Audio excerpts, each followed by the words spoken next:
Welcome to the podcast, Let the Prophet Speak. Today we are studying the prophet Ezekiel, the Navi Ezekiel, chapter 23b. That is the second half of chapter 23, which continues on what we began in the first half, which was God lamenting the choice that the people of Israel and the people of Judea chose to take a corrupt path. They chose to follow their desires. They chose to follow their desire to be like and be with the other nations around them rather than follow the special path that God had chosen for them. The prophet used a metaphor of two young women, Ahala and Ahaliva, one referring to the northern kingdom and the other referring to the southern kingdom, both of whom were born in Egypt, both of whom learned the ways of Egyptians, the corrupted ways, the licentious ways of the Egyptians. However, God tried to take them out and give them instructions how to lead a better, more moral, more ethical life, but instead they followed their desires and specifically used the sexual metaphors of their desire to be like the big strong and be with the big strong men of Assyria. And in the end, the Assyrians destroyed the northern kingdom. And now we are going to and then we ended the part A with the mention that the southern kingdom of Judea, even after seeing what happened to the northern kingdom, they went and said, we want to be like the Babylonians, we want to be with the Babylonians. And the metaphor, the idea of a young woman full of desire for the strong, powerful man who's riding on his horse, who's muscular and wearing fancy, beautiful clothing and uniforms and so on. And then the Babylonians came, took advantage of her, slept with her, and then spurned her and hated her and is coming back to destroy her. And that's what we're going to be reading about today. So verse 22 is where we're going to start. Lachain, therefore, Ahaliva being the name used for the southern kingdom, the people of Judah, the one who at the time of Ezekiel saying this prophecy are about to meet their end. Ko amar Adonai Elohim, so says the Lord God, Hineni me'ir et ma'ahavayach alayach. I am going to awaken your lovers upon you. Et asher nak'on nafshech mehem, those whom you are now disgusted with them. Remember, now the Judeans are rebelling against the Babylonians, as often happens with such types of illicit affairs. So they're going to hate you and they're going to come now against you. They're going to surround you. Bnei Bavel, the people of Babylon, V'chol Kasdim, and the Chaldeans, all of those people that had those fancy positions, Pekod, Vishoa, V'koa, Kol Bnei Ashur Otam, there's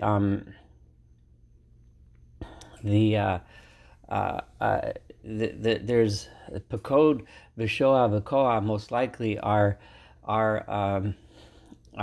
place names in the Babylonian Empire. They also be understood as names of officers, Pekod from the language of someone who's appointed. But also the choice of using this word koa uses the letters spell out the similar root to the same word we used before, asher nak'on nafshech, that they were disgusted with you. So it was deliberately chosen these words to hint that the people of Babylon are now disgusted with the people of Judah and are going to come attack it. Kol bnei Ashur otam, all the people of Assyria also with them. Bachurei chemer, all of those young men that looked so desirable to you before. Pachot uskanim kulam, all of them, their chiefs and their generals. Shalishim, Ukruim, these are all officers and warriors. Rochve susim kulam, all riding on the horses. You had so much desire for them; they were so attractive to you before. But now, verse 24, uva'u alayech hotzen, they are going to come and attack you with groups or battalions of rechev, galgal, of chariots and wheeled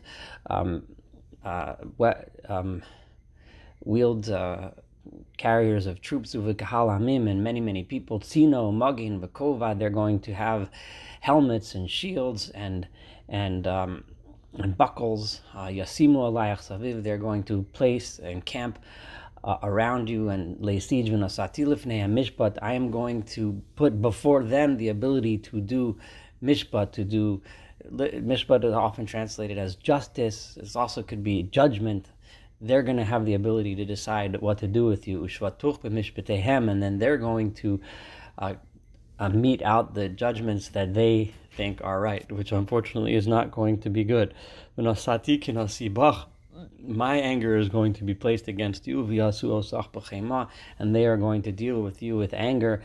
They are going to take off your ears and your noses, and then at the end you're just going to fall by the sword. Hema.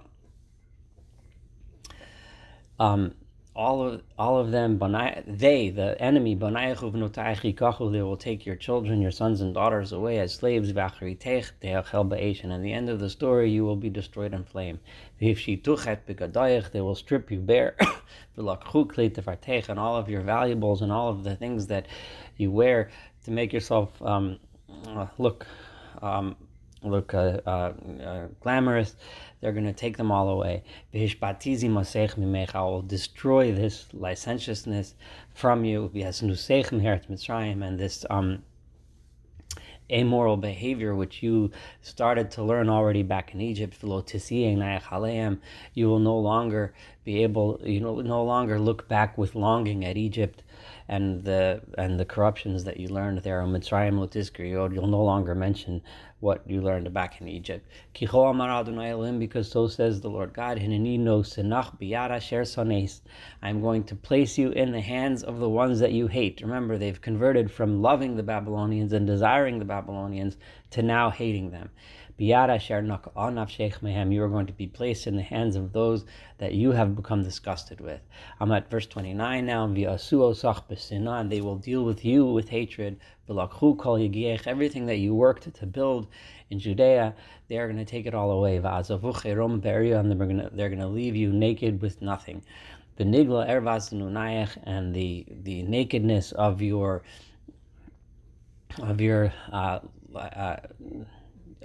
licentiousness will be then revealed. You will then be opened in shame to the rest of the world. And all of your harlotry and prostitution and whoring will be completely revealed to the world.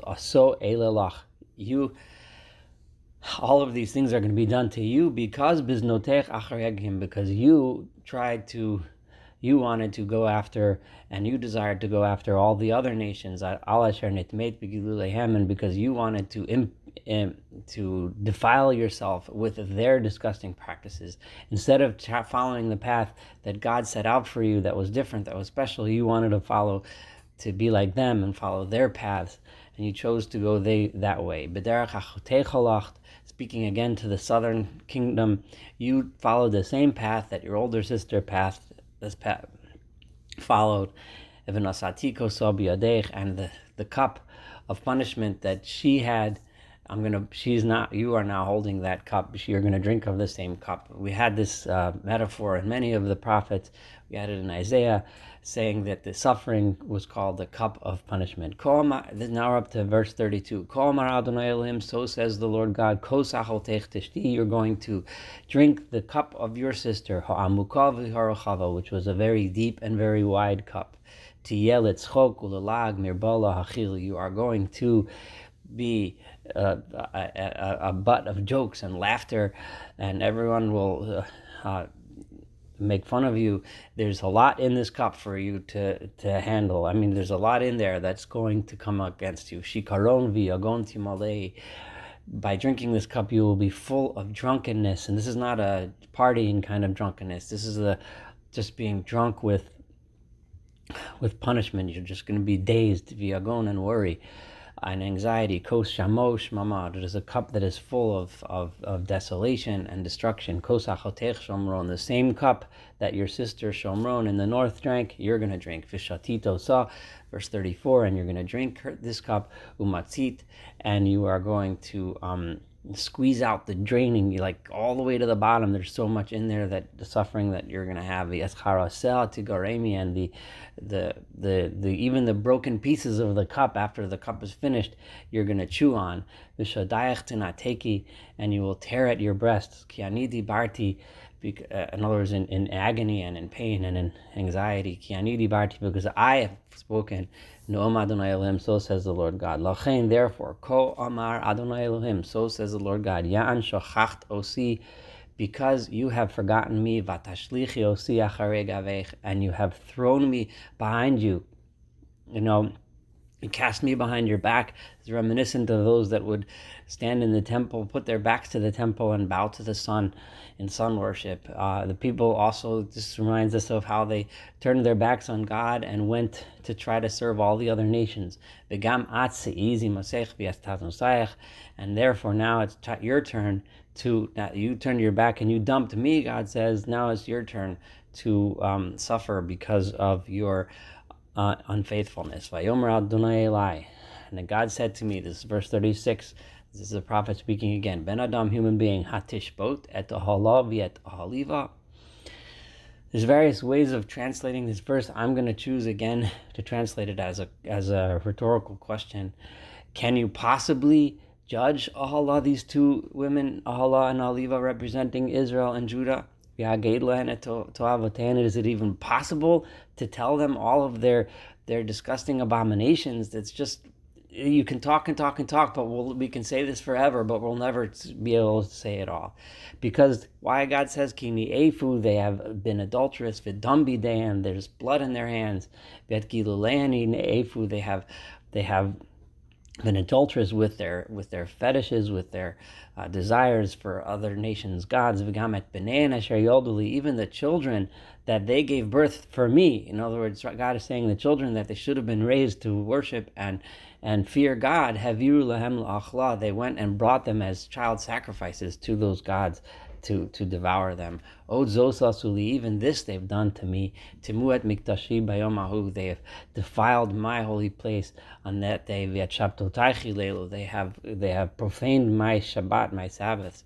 Uv'shachatamet b'neim legiduleim, this ends as like the worst possible thing imaginable, when they slaughtered their own children because of their idols. V'yavo al mikdashi, and then they came to me, to my temple, bayomu, on that day, lechalalo, to profane it.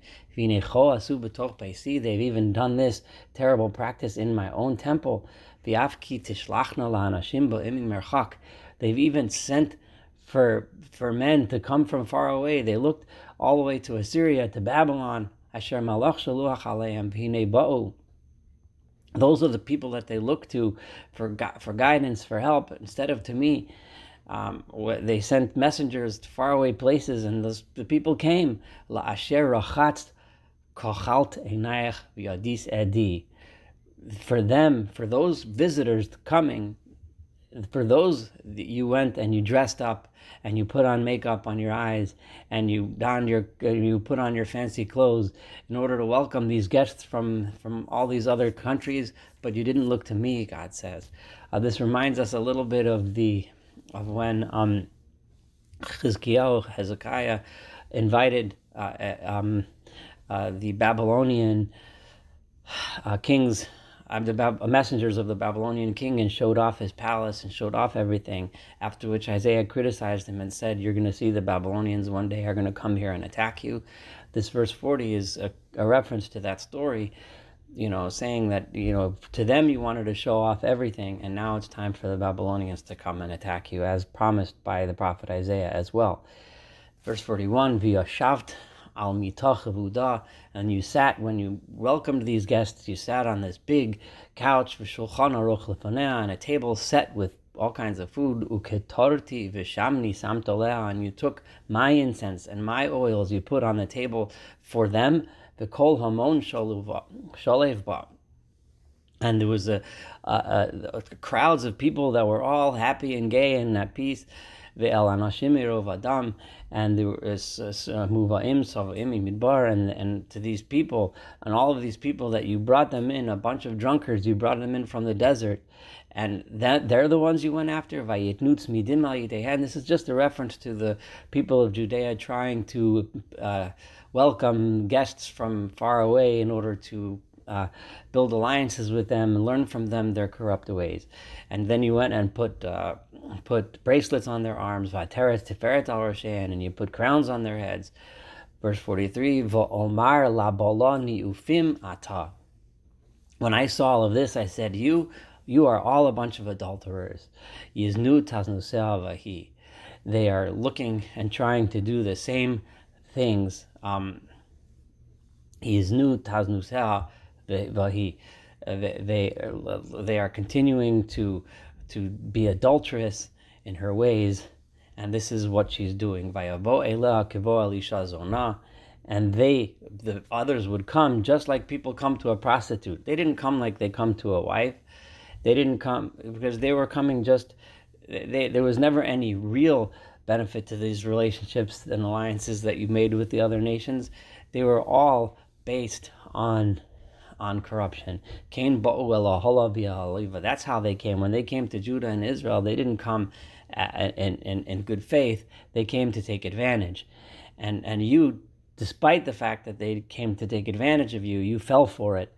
And instead of coming to me, Ishot Hazima, you guys acted like women who are unfaithful and adulterous. Vanashim Tzadikim, but men who are righteous, Hema Yishbetu Osem, they are the ones who are going to punish them for what they did. Mishpat no afos u'mishpat shovchos dam ki no afos heina b'dam b'dehen. The what judgment? The judgment that is deserved for for women guilty of adultery, for people guilty of murder, because that's what they all are. They are all adulterers and murderers. This verse where it says these righteous men will judge them, it seems to be referring to the Babylonians, who God several verses ago said are going to be given the ability to judge the people, which in the end was a judgment of destruction. Some of the Mitsudos, and I'm going to use his explanation here, explains that what this means is, what does it mean, the righteous people? These Babylonians are not righteous people.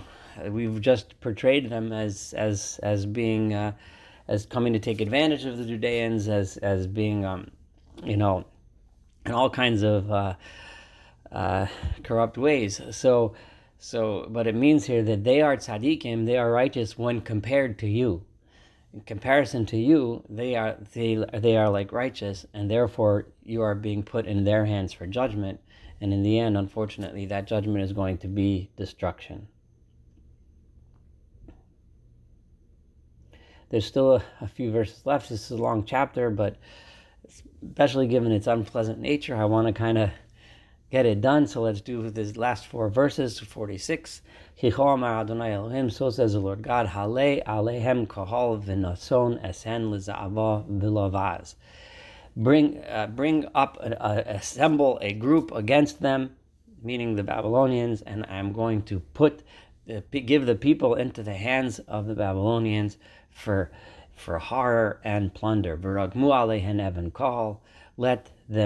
Let this group of people and the Babylonians throw stones at them, stone them, uvarei osen b'charvosam, and let them cut them down with their swords. B'neim v'nesam yarogu, their sons and daughters will be killed. V'atan be'shisofor, the houses burnt in flame. V'shpatizi ma'minaretz, and I will put an end, I will end this disgusting behavior from the land. V'nivasru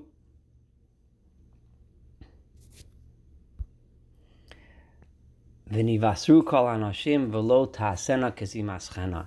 And all of the women will take warning and learn not to do like these people did, meaning all the nations of the world will learn not to act this way. V'nasnu zimaschena alechen v'chato'e gilu lechen tisaena. And the Babylonians will punish you for your licentiousness, for your misbehavior, and the sins of your fetishes they will carry vidatem, and then you will then know ki ani Adonai Elohim, that I am the Lord your God.